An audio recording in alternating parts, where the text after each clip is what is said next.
ಇನ್ನು ಬೆಂಗಳೂರಿನ ಇತಿಹಾಸ ಪ್ರಸಿದ್ಧ ಗಾಳಿ ಆಂಜನೇಯ ದೇಗುಲವನ್ನು ಸರ್ಕಾರದ ಸುಪರ್ದಿಗೆ ತೆಗೆದುಕೊಂಡಿದೆ. ಕಳೆದ ವರ್ಷ ಹುಂಡಿ ಎಣಿಕೆ ವೇಳೆ ಹಣ ಕದ್ದಿರೋದು ಹಾಗೂ ಲೆಕ್ಕಪತ್ರ ನಿರ್ವಹಣೆ ಮಾಡಿದಂತ ಹಿನ್ನೆಲೆ ದೇಗುಲವನ್ನು ಮುಜರಾಯಿ ಇಲಾಖೆ ಕಾರ್ಯನಿರ್ವಹಣೆ ಮಾಡ್ತಾ ಇದೆ.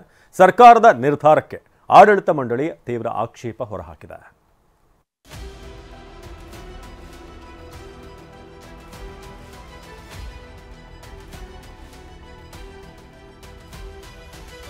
ಸರ್ಕಾರದ ಸುಪರ್ದಿಗೆ ಗಾಳಿ ಆಂಜನೇಯ ದೇವಸ್ಥಾನ.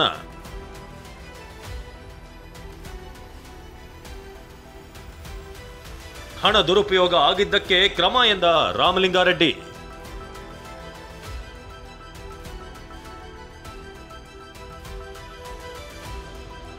ಗಾಳಿ ಆಂಜನೇಯ ದೇವಸ್ಥಾನ 600 ವರ್ಷಗಳ ಇತಿಹಾಸ ಹೊಂದಿರುವ ಬೆಂಗಳೂರಿನ ಪ್ರಸಿದ್ಧ ಆಂಜನೇಯನ ಸನ್ನಿಧಿ. ಮೈಸೂರು ರಸ್ತೆಯಲ್ಲಿ ವೃಷಭಾವತಿ ನದಿ ತಟದಲ್ಲಿ ನಿರ್ಮಾಣಗೊಂಡಿರುವ ಗಾಳಿ ಆಂಜನೇಯ ದೇಗುಲವನ್ನು ಸರ್ಕಾರ ಅಧಿಕೃತವಾಗಿ ಸುಪರ್ದಿಗೆ ತೆಗೆದುಕೊಂಡಿದೆ. ಕಳೆದ ವರ್ಷ ದೇವಸ್ಥಾನದ ಹುಂಡಿ ಹಣ ಎಣಿಸುವಾಗಲೇ ಆಡಳಿತ ಮಂಡಳಿಯ ಸದಸ್ಯರು ಹಣ ಎಗರಿಸಿದ್ರು. ಹಣ ಎಗರಿಸುವ ದೃಶ್ಯ ಸಾಮಾಜಿಕ ಜಾಲತಾಣದಲ್ಲಿ ವೈರಲ್ ಆಗಿತ್ತು. ಈ ಘಟನೆಯ ಬಗ್ಗೆ ವರದಿ ನೀಡುವಂತೆ ರಾಜ್ಯ ಸರ್ಕಾರ ಮುಜರಾಯಿ ಇಲಾಖೆಗೆ ಸೂಚನೆ ನೀಡಿತ್ತು. ಇದೀಗ ಮುಜರಾಯಿ ಇಲಾಖೆ ರಾಜ್ಯ ಸರ್ಕಾರಕ್ಕೆ ವರದಿ ನೀಡಿದ್ದು, ಗಾಳಿ ಆಂಜನೇಯ ಸ್ವಾಮಿ ದೇವಸ್ಥಾನವನ್ನ ಮುಜರಾಯಿ ಇಲಾಖೆ ವರ್ಗಾವಣೆಗೆ ಶಿಫಾರಸು ಮಾಡಲಾಗಿದೆ. ಈ ಬಗ್ಗೆ ಮಾತನಾಡಿದ ಮುಜರಾಯಿ ಸಚಿವ ರಾಮಲಿಂಗಾರೆಡ್ಡಿ, ಗಾಳಿ ಆಂಜನೇಯ ದೇಗುಲದಲ್ಲಿ ಹಣದ ದುರುಪಯೋಗದಿಂದ ಈ ಕ್ರಮ ಆಗಿದೆ ಎಂದಿದ್ದಾರೆ. ಹಣಕಾಸಿಗೆ ಸಂಬಂಧಪಟ್ಟ ಹಾಗೆ ಯಾವ ಲೆಕ್ಕನೂ ಇಲ್ಲ ಅಂತೇಳಿ ನಮ್ಮ ಆಯುಕ್ತರು ಕಳಿಸಿರ್ತಕ್ಕಂಥ ನೋಟಲ್ಲಿದೆ. ಆಮೇಲೆ ಹಣ ಕದೀತಾ ಇದ್ದಿದ್ದು ಎಲ್ಲರೂ ನೋಡಿದ್ದೀವಿ. ಅದನ್ನು ಗಾಳಿ ಆಂಜನೇಯ ದೇವಸ್ಥಾನವನ್ನ ಸರ್ಕಾರ ಸುಪರ್ದಿಗೆ ಪಡೆಯುತ್ತಿದ್ದಂತೆ ಭಕ್ತರು ರೊಚ್ಚಿಗೆದ್ದಿದ್ದಾರೆ. ದೇವಸ್ಥಾನಕ್ಕೆ ಸರ್ಕಾರದ ಅಧಿಕಾರಿಗಳು ಬರ್ತಿದ್ದಂತೆ ಭಕ್ತರು ಪ್ರತಿಭಟನೆ ನಡೆಸಿದ್ರು. ಅಲ್ಲದೆ ಸೋಮವಾರ ಗ್ರಾಮಸ್ಥರ ಬೃಹತ್ ಸಭೆ ಕರೆಯಲಾಗಿದ್ದು, ಆಡಳಿತ ಮಂಡಳಿ ಈಗಾಗಲೇ ಕೋರ್ಟ್ ಮೆಟ್ಟಿಲೇರಿದೆ. ಹೀಗಾಗಿ ಸೋಮವಾರದ ಸಭೆಯಲ್ಲಿ ಕೋರ್ಟ್ ತೀರ್ಮಾನ ನೋಡಿಕೊಂಡು ಮುಂದಿನ ನಡೆ ಬಗ್ಗೆ ಚರ್ಚೆ ನಡೆಸಲಾಗುತ್ತೆ. ಅಧಿಕಾರವನ್ನು ನೋಡಿದ್ವಿ. ನಮಗೆ ಇನ್ನು ಮುಂದೆ ನಾವು ಇದನ್ನು ಮುಂದಿನ ಕ್ರಮಗಳನ್ನು ನಾವು ಜರುಗಿಸಬೇಕಾದ್ರೆ ನಮಗೇನು ಗೊತ್ತಿರಲಿಲ್ಲ. ಇದೆಲ್ಲ ಬಂದಮೇಲೆ ನಮಗೆ ವಿಷಯ ಏನು ಅಂತ ಗೊತ್ತಾಯಿತು. ಗೊತ್ತಾದ ಮೇಲೆ ನಾವು ಅವ್ರ ಕಾನೂನು ಪ್ರಕಾರ ಏನಾಯಿತು, ನಾವು ದಾಖಲೆಗಳೆಲ್ಲ ಇದೆ, ನಮ್ಮ ಹತ್ರ ಸಂಬಂಧಪಟ್ಟ ದಾಖಲೆ ಎಲ್ಲ ಇದೆ, ಅಪ್ ಟು ಡೇಟ್ ಇವತ್ತರೂ ಇದೆ. ಪ್ರತಿಯೊಂದು ಆಡಿಟು ಅಕೌಂಟು ಎಲ್ಲನೂ ಇದೆ. ನಾವು ಇದರಲ್ಲಿ ಮಿಸ್ಯೂಸ್ ಯಾವುದೂ ಆಗಿಲ್ಲ.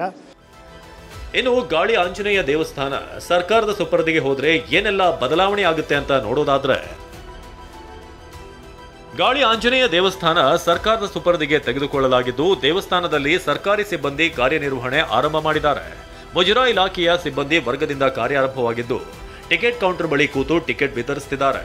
ವಿರೋಧದ ನಡುವೆಯೂ ಅಧಿಕಾರಿ ಸಿಬ್ಬಂದಿಯನ್ನು ಮುಜರಾಯಿ ಇಲಾಖೆ ನೇಮಿಸಿದ್ದು, ದೇವಸ್ಥಾನದ ಖಜಾನೆಗೆ ಸೀಲ್ ಹಾಕಲಾಗಿದೆ. ಲಾಕರ್ಗೆ ನೋಟಿಸ್ ಅಂಟಿಸಿ ಲಾಕ್ ಮಾಡಲಾಗಿದ್ದು, ಅಧಿಕಾರಿಗಳ ಅನುಮತಿ ಇಲ್ಲದೆ ಖಜಾನೆ ತೆರೆಯುವಂತಿಲ್ಲ. ಈ ದೇವಾಲಯವನ್ನು ಸರ್ಕಾರದ ವಶಕ್ಕೆ ಪಡೆಯಕ್ಕೆ ಸರ್ಕಾರದ ಆದೇಶದನ್ವಯ ನಿನ್ನೆ ನಾವು ಆಡಳಿತಾಧಿಕಾರಿಗಳು ಮತ್ತು ನಮ್ಮ ಇಲಾಖೆ ಅಧಿಕಾರಿಗಳ ಸಮಕ್ಷ ಸಾರ್ವಜನಿಕರು ಇಲ್ಲಿ ಉಪಸ್ಥಿತರಿದ್ದ ಅರ್ಚಕರ ಸಹಾಯದೊಂದಿಗೆ ಮಾಜರ್ ಮಾಡಿ ದೇವಾಲಯವನ್ನು ಸರ್ಕಾರದ ವಶಕ್ಕೆ ಪಡೆದಿದ್ದೀವಿ. ಇರೋ ಹುಂಡಿಗಳೆಲ್ಲನೂ ಸೀಲ್ ಮಾಡಿದ್ದೀವಿ, ಸ್ಟ್ರಾಂಗ್ ರೂಮ್ ಸೀಲ್ ಮಾಡಿದ್ದೀವಿ. ಹಾಗೆ ಅಧ್ಯಕ್ಷರಿಗೂ ಇವತ್ತೊಂದು ನೋಟಿಸ್ ಸಹ ಇಶ್ಯೂ ಮಾಡಿದ್ದೀವಿ. ಇನ್ನು ದೇವಸ್ಥಾನವನ್ನ ಸರ್ಕಾರ ಸುಪರ್ದಿಗೆ ತೆಗೆದುಕೊಂಡ ಬಗ್ಗೆ ಮಾತನಾಡಿದ ಭಕ್ತರು, ಸರ್ಕಾರ ತನ್ನ ಸುಪರ್ದಿಗೆ ಪಡೆದ ಮೇಲೆ ಅಭಿವೃದ್ಧಿ ಮಾಡಬೇಕು. ಖಾಸಗಿಯವರ ಹಿಡಿತದಲ್ಲಿ ಇದ್ದಾಗ ಹಣ ದುರ್ಬಳಕೆ ಆಗುವ ಸಾಧ್ಯತೆ ಹೆಚ್ಚು ಅಂದಿದ್ದಾರೆ. ಗೌರ್ಮೆಂಟ್ ಅಂಡರ್ ಬಂದರೂ ಕೂಡ ಅವ್ರು ಗೌರ್ಮೆಂಟ್ ಚೆನ್ನಾಗಿ ನಡ್ಸ್ಕೊಂಡು ಹೋಗ್ಬೇಕು, ಅದು ಇಂಪಾರ್ಟೆಂಟ್ ಆ್ಯಕ್ಚುಲಿ.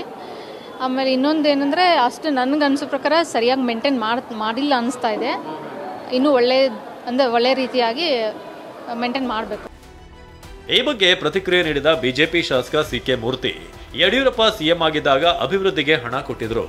ಇಂದು ಸಾವಿರಾರು ಕೋಟಿ ಆದಾಯ ಬರ್ತಿದೆ, ಅದನ್ನ ಮುಜರಾಯಿ ಇಲಾಖೆಗೆ ತೆಗೆದುಕೊಳ್ಳುವುದು ಸರಿಯಲ್ಲ ಎಂದಿದ್ದಾರೆ. ಏಕಾಏಕಿ ಮುಜರಾಯಿನವರು ಸುಮಾರು 40-50 ಕೋಟಿಯಷ್ಟು ಆದಾಯ ಇರುವಂಥ ಒಂದು ಸಂಸ್ಥೆಯನ್ನು ನೀವು ಮುಜರಾಯಿನವರು ಮುಜರಾಯಿಯವರು ತಗೊಂಡಿದ್ದಾರೆ ಅಂತಂತಂದರೆ ಇದು ಎಲ್ಲಿಗೆ ಹೋಗುತ್ತೆ, ಯಾವ ಥರ ವರ್ತನೆ ಆಗುತ್ತೆ? ಎಲ್ಲಿ ನಮ್ಮ ಹಿಂದೂಗಳ ಒಂದು ಶ್ರದ್ಧಾ ಕೇಂದ್ರಗಳಿದೆ, ಎಲ್ಲಿ ಎ ಗ್ರೇಡು ಟೆಂಪಲ್ಗಳಿದೆ, ಎಲ್ಲವೂ ಕೂಡ ಕಾರಣಾಂತರದಿಂದ ಯಾವುದೋ ಒಂದು ಕಾರಣ ನೆಪ ಇಟ್ಕೊಂಡು ಅದು ಮತ್ತೆ ಅಕ್ವೇಷನ್ ಮಾಡಿಕೊಂಡು ಆ ದುಡ್ಡನ್ನ ತಗೊಂಡೋಗಿ ಬೇರೆ ಬೇರೆ ಕೆಲಸಕ್ಕೆ ವಿನಿಯೋಗ ಮಾಡ್ತಾ ಇರೋದು ಇದು ಸರಿಯಲ್ಲ. ಗಾಳಿ ಆಂಜನೇಯ ದೇವಸ್ಥಾನದಲ್ಲಿ ಅಕ್ರಮ ನಡೆದಿರುವುದು ಮತ್ತು ಲೆಕ್ಕಪತ್ರ ನಿರ್ವಹಣೆ ಮಾಡದೇ ಇದ್ದಿದ್ದರಿಂದ ಈ ಕ್ರಮ ಎಂದು ಸರ್ಕಾರ ಸಮರ್ಥಿಸಿಕೊಂಡಿದೆ. 5 ವರ್ಷಗಳ ಕಾಲ ಮಾತ್ರ ದೇಗುಲ ಮುಜರಾಯಿ ಇಲಾಖೆ ಸುಪರ್ದಿಯಲ್ಲಿರುತ್ತೆ, ಬಳಿಕ ವಾಪಸ್ ಕೊಡ್ತೇವೆ ಅಂತ ಸಚಿವ ರಾಮಲಿಂಗಾರೆಡ್ಡಿ ಸ್ಪಷ್ಟಪಡಿಸಿದ್ದಾರೆ. ಆದರೆ ಸರ್ಕಾರದ ನಡೆಗೆ ದೇಗುಲದ ಟ್ರಸ್ಟಿಗಳು ಹಾಗೂ ಭಕ್ತರು ಸಿಡಿಮಿಡಿಗೊಂಡಿದ್ದಾರೆ. ಕಿರಣ್ ಸೂರ್ಯ ಜೊತೆ ಲಕ್ಷ್ಮೀ ನರಸಿಂಹ, ಟಿವಿ9 ಬೆಂಗಳೂರು.